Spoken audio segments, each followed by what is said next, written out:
जितने आस्था चैनल पर कथा सुन रहे हो, जितने फेसबुक और यूट्यूब पर सुन रहे हो, बहुत सावधानी से सुनना। 2 बार पशुपति व्रत कर लिए, आपने ये कर लिया, आपने प्रदोष कर लिया, आपने सोमवार कर लिया, आपने सारे अनुष्ठान। श्री शिवाय नमस्तुभ्यम दोस्तों, जैसा कि आप सब जानते हो 18 दिसंबर सोमवार का दिन मार्गशीर्ष का महीना चल रहा है।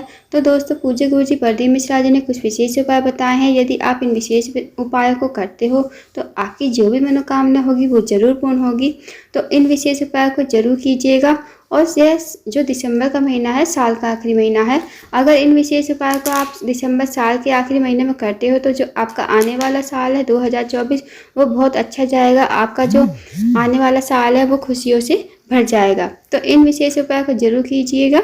आइए जानते हैं उपाय कैसे करने हैं। सोमवार के यदि आपकी कोई विशेष मनोकामना है, चाहे वो आपकी मनोकामना बड़ी हो या छोटी हो, या आपकी कोई भी मनोकामना हो सकती है, चाहे वो धन से जुड़ी हुई क्यों ना हो, तो इस उपाय को आपको सोमवार के दिन प्रातःकाल के समय करना है। अब आपको इस उपाय के लिए क्या करना है, आपको अपने रसोई घर से 108 चावल के दाने लेने हैं। 108 जो चावल के दाने लोगे आप, वो खंडित नहीं होने चाहिए, ना ही टूटे हुए होने चाहिए। जो खड़े खड़े चावल आते हैं, मतलब पूर्ण चावल आते हैं, वो आपको 108 चावल गिनकर या तो आप कटोरी में रख लीजिए या एक पुड़िया में बांध लीजिए। अब आपको शिव जी के मंदिर में इस चावल को लेकर, मतलब चावल के दाने को लेकर चले जाना है। अगर आप शिव जी की पूजा करते हो, सोमवार भी है, तो डेली शिव मंदिर जाते ही होंगे, पूजा करते होंगे। अब जैसे आप पूजा करते हो वैसे कर लीजिए। इस उपाय को आपको बाद में करना है। अब आपको क्या करना है, सबसे पहले आपको जो पूजा करनी है, जैसे जल चढ़ाना है, दूध चढ़ाना है, फल वगैरह, दीपक जो लगाना है लगा लीजिए। अब आपको अपने सामने जो चावल लेकर आए हैं वो रख लेने हैं। फिर आपको एक एक करके, जैसे एक चावल का दाना चढ़ाया श्री शिवाय नमस्तुभ्यम, दूसरा चढ़ाया श्री शिवाय नमस्तुभ्यम, मतलब आपको 108 चावल 108 बार और 108 बार श्री शिवाय नमस्तुभ्यम मंत्र का जाप करना है। और जब आप लास्ट वाला चावल चढ़ाओगे ना, 108 वाला चावल, मतलब लास्ट वाला 108 जो चावल का दाना होगा वो वाला, तब आपको श्री शिवाय नमस्तुभ्यम तो बोलना ही है। साथ में आपकी जो भी मनोकामना है, विशेष मनोकामना, चाहे वो छोटी हो बड़ी हो, तो वो जरूर बोलना। आपकी जो भी मनोकामना होगी वो जरूर बोलना। श्री शिवाय नमस्तुभ्यम बोलना पहले, फिर अपनी मनोकामना बोलना। ऐसे करके आप चावल को दाने को चढ़ा देना शिवलिंग के ऊपर। तो दोस्तों छोटा सा विशेष उपाय है, इस उपाय को जरूर कीजिए। अगर आपकी कोई भी मनोकामना है तो सोमवार के दिन ही इस उपाय को प्रातःकाल के समय करते हैं। अब जानते हैं दूसरे उपाय के बारे में। अगर आपके जीवन में कोई भी दुख है, कष्ट है, तकलीफ है, या आपको मुसीबतों ने घेर रखा है, आपके जीवन से परेशानियां जा ही नहीं रही हैं, तो इस उपाय को जरूर कीजिए। साथ ही आपके ऊपर बहुत बड़ा कर्जा है, आप कर्जा नहीं चुका पा रहे, तो इस उपाय को सोमवार के दिन प्रातःकाल के समय ही करना है। अब इस उपाय के लिए आपको क्या करना है, आपको एक बेलपत्री लेना है। बेलपत्री आप देख लेना कहीं से कटी फटी ना हो। उसके बाद आपको जो पीला चंदन आता है, पीला चंदन लेना है। अब आपको शिव जी के मंदिर इन दोनों को लेकर, मतलब जो आपने पीला चंदन लिया है और एक बेलपत्री ली है, इनको लेकर चले जाना है।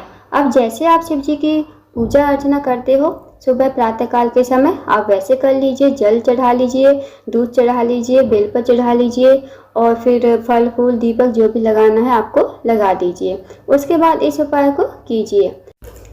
अब जो आप पीला चंदन और बेलपत्र लेकर आए हो उन्हें अपने सामने रख लीजिए। आपने देखा होगा बेलपत्र, जो बेलपत्र होता है, बेलपत्र की जो डूंट होता है ऊपर मोटा मोटा, बेलपत्र की डंडी होती है ऊपर की साइड, आपने देखा होगा मोटा मोटा, उसे डूंट कहते हैं। उसे आप तोड़ लीजिए। तोड़ लिया, उसके बाद पीला चंदन एक कटोरी में या जो भी आप कुछ सामग्री, मतलब प्लेट वगैरह लेकर गए हो, उसमें खिला लीजिए। अब इस चंदन में आपको थोड़ा पानी डाल देना है, ज़्यादा पानी मत डालना, और थोड़ा सा पानी डालना ताकि वो घुल जाए। उसके बाद आपको बेलपत्री का दूध तोड़ लिया। अब इसी दूध से आपको बेलपत्री की जो तीनों पत्ती है उस पर आपको 108 बिंदी लगानी है। जो पीला चंदन है इस दूध को आपको पीले चंदन में ही डाल लेना है। और इसी दूध से, जो आपने पीले चंदन में दूध डाली है, इसी दूध से आपको जो बेलपत्र की तीनों पत्ती होती हैं, 2 पत्ती और एक बड़ी पत्ती होती है, उसी पर आपको इसी दूध से, पीले चंदन से 108 बिंदी लगानी है। आप समझ गए ना। फिर उसके बाद आपको 108 बिंदी लगाकर, जब आप एक बिंदी लगाओगे तो श्री शिवाय नमस्तुभ्यम, दूसरी लगाओगे श्री शिवाय नमस्तुभ्यम, मतलब 108 बिंदी 108 मंत्र। अगर 108 बिंदी इन तीनों पत्तियों पर ना आ पाए तो आप एक के ऊपर एक बिंदी लगा सकते हो। अब आपने 108 बिंदी लगा ली, उसके बाद आपको जो डूंठ है और जो पीला चंदन है उसको अलग रख देना है, मतलब मंदिर में ही तो हो आप, उसे अलग रख देना। अब आपको बेलपत्र को जिस पर आपने 108 बिंदी लगाई है वो सीधे हाथ की हथेली पर रखना है। फिर आपको ये शिवलिंग के ऊपर समर्पित करना है श्री शिवाय नमस्तुभ्यम कहते हुए, और अपनी मनोकामना जरूर कहनी है। जो भी आपकी मनोकामना है, जो या कोई भी धन से जुड़ी कोई समस्या है या फिर कोई आपके जीवन में दुख है, कष्ट है, तकलीफ है, तो आप अपनी मनोकामना जरूर कहना। भोले बाबा आपकी जरूर सुनेंगे। आपकी जो भी विनती होगी, मनोकामना होगी, भोले बाबा उसे पूरी करेंगे। तो इस विशेष उपाय को भी सोमवार के दिन प्रातःकाल के समय जरूर कीजिए। अब जानते हैं तीसरे उपाय के बारे में। दोस्तों, कई बार होता है हमारी किस्मत हमारा साथ नहीं देती, या हमारा भाग्य जो है वो बहुत बुरा है और हमारा भाग्य सोया ही रहता है, हमारा भाग्य कभी नहीं जागता। तो कहते हैं ना, जिसका भाग्य खुलता है वही किस्मत को चमका देता है। तो यदि आप भी चाहते हो आपकी किस्मत भी चमके, आपका जो सोया हुआ भाग्य है वो भी चमक उठे, तो इस उपाय को आपको प्रदोष काल में यानी शाम के समय सोमवार के दिन करना है। आप इस उपाय को शाम को 5:30 से 6:30 के बीच कर लीजिए। अब आपको क्या करना है, इस उपाय को करने के लिए आपको 3 दीपक तैयार करने हैं। जो आप दीपक लोगे, यहाँ पर मिट्टी के नहीं आटे के दीपक आपको तैयार करने हैं। 3 दीपक गोल बाती के, उसमें घी डालकर आपको तैयार कर लेना है आटे के दीपक। अब आपको ये 3 दीपक 3 स्थानों पर लगाने हैं। अब आपको ये जो 3 दीपक है ना दोस्तों, ये आपको एक थाली में रख लेने हैं। एक थाली में रख लिए, अब आपको अपने घर से बाहर निकल जाना है। अब जो सबसे पहला दीपक आपको लगाना है बेलपत्र के पेड़ के नीचे, वो भी शाम के समय प्रदोष काल में। सबसे पहले आप थाली में ही पहला जो दीपक है उसे जलाओगे, फिर जब पहला दीपक जल जाएगा उसे बेलपत्र के पेड़ के नीचे रख देना और भगवान शिव और पार्वती जी से प्रार्थना करना। आपकी जो भी विशेष मनोकामना है वो अपनी मनोकामना कहना और वहाँ से दूसरे स्थान पर जाना। अब आपको जाना है जहाँ भी आपके आसपास पीपल का पेड़ हो, यहाँ कहीं मंदिर में हो, तो वहाँ आपको चले जाना है। अब इसी थाली में आप दूसरे दीपक को जलाओगे और जब दीपक जल जाएगा तो थाली में से आप इस दीपक को पीपल के पेड़ के नीचे रखोगे। फिर वही अपनी मनोकामना करोगे भगवान शिव पार्वती जी से, और अपनी जो भी मनोकामना है, जो भी बड़ी से बड़ी, छोटी से छोटी मनोकामना है, वो जरूर कहोगे। तो इस विशेष उपाय को भी पीपल के पेड़ के नीचे जरूर कीजिए। अब जानते हैं तीसरा स्थान, वो है आंवले का पेड़। आंवले का पेड़ ना मिले दोस्तों आपको, तो आप समी के पेड़ के नीचे इस दीपक को जला सकते हो। अब आपको जाना है आंवले के पेड़ के नीचे, और दोस्तों पेड़ भी ऐसे होने चाहिए जिसकी छांव आप पर पड़ती हो। तो बड़े पेड़ होने चाहिए, छोटे पेड़ नहीं होने चाहिए। अब आप पहुंच गए आंवले के पेड़ के नीचे। अब थाली में ही आपको रखकर दीपक जलाना है, और दीपक जब जल जाए तो उसे आंवले के पेड़ के नीचे रख देना है श्री शिवाय नमस्तुभ्यम कहते हुए। फिर अपनी मनोकामना कहनी है, भगवान शिव और पार्वती जी से विनती करनी है आपकी जो भी मनोकामना है, या आपका जो किस्मत है वो साथ नहीं दे रही, तो भगवान शिव पार्वती जी जरूर कहना, आपकी किस्मत भी चमकेगी और आपका भाग्य भी चमकेगा। तो इस विशेष उपाय को सोमवार के दिन प्रातःकाल के समय जरूर कीजिए। अब जानते हैं 5वें उपाय के बारे में। यदि आपके घर में कोई व्यक्ति है जो रोगीला है, उसकी कोई बीमारी है, बहुत दिनों से बीमार पड़ा है पर बीमारी दूर नहीं हो रही, तो आप इस उपाय को कर सकते हो। साथ ही आपके घर में कोई धन से जुड़ी कोई समस्या है, आर्थिक तंगी से बहुत परेशान हो, धन की कमी है, पैसों की तंगी है, तो इस उपाय को भी आप कर सकते हो। जो भी धन की कमी होगी उसे दूर करने के लिए ये उपाय किया जाता है। साथ ही कोई भी विशेष मनोकामना हो, चाहे बड़ी हो छोटी हो, उसके लिए भी इस उपाय को कर सकते हो।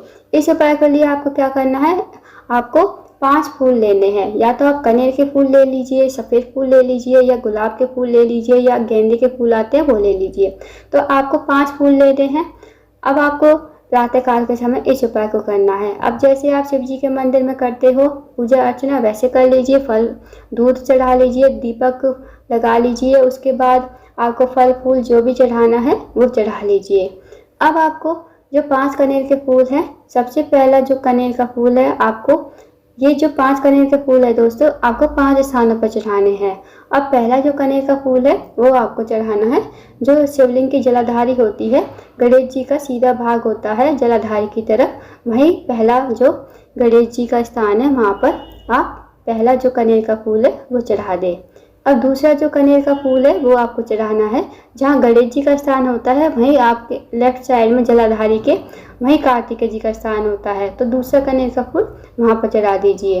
अब तीसरा जो कनेर का फूल है वो माता अशोक सुंदरी चढ़ाना है।